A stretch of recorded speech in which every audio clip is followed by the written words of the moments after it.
HarperCollins and Harper Audio present Weird Kid by Greg Van Eekhout, performed by James Fouhey. Chapter 1.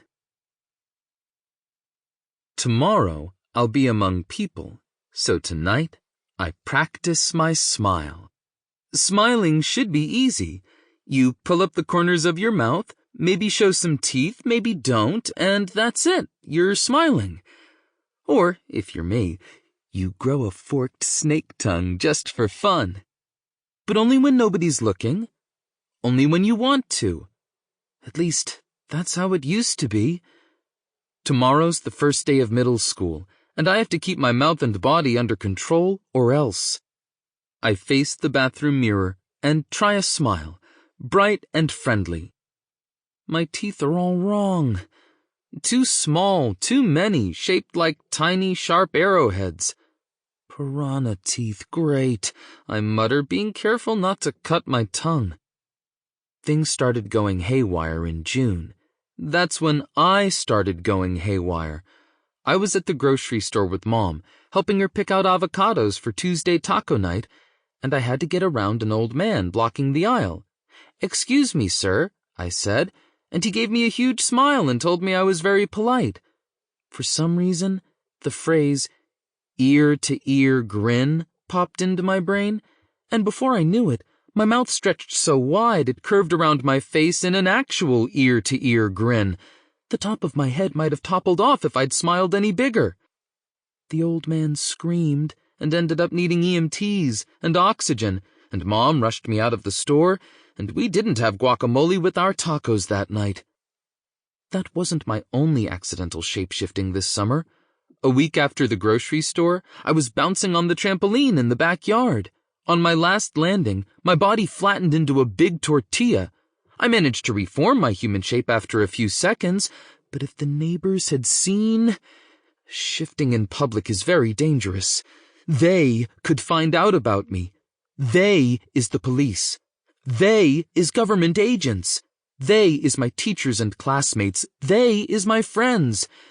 They could be anyone. That's what Mom and Dad tell me all the time. I try another smile in the mirror, just a tiny one.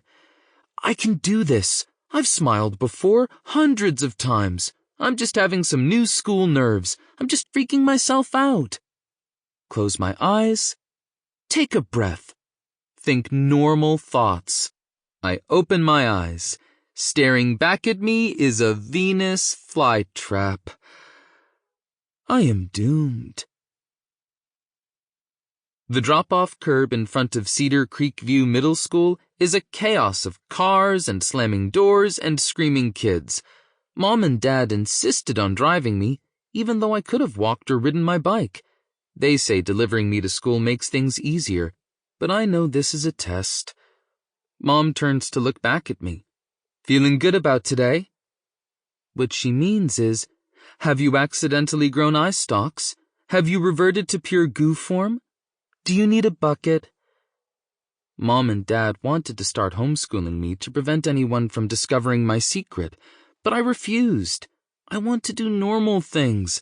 I want to eat stale chicken nuggets in the cafeteria. I want to hang out with my friends.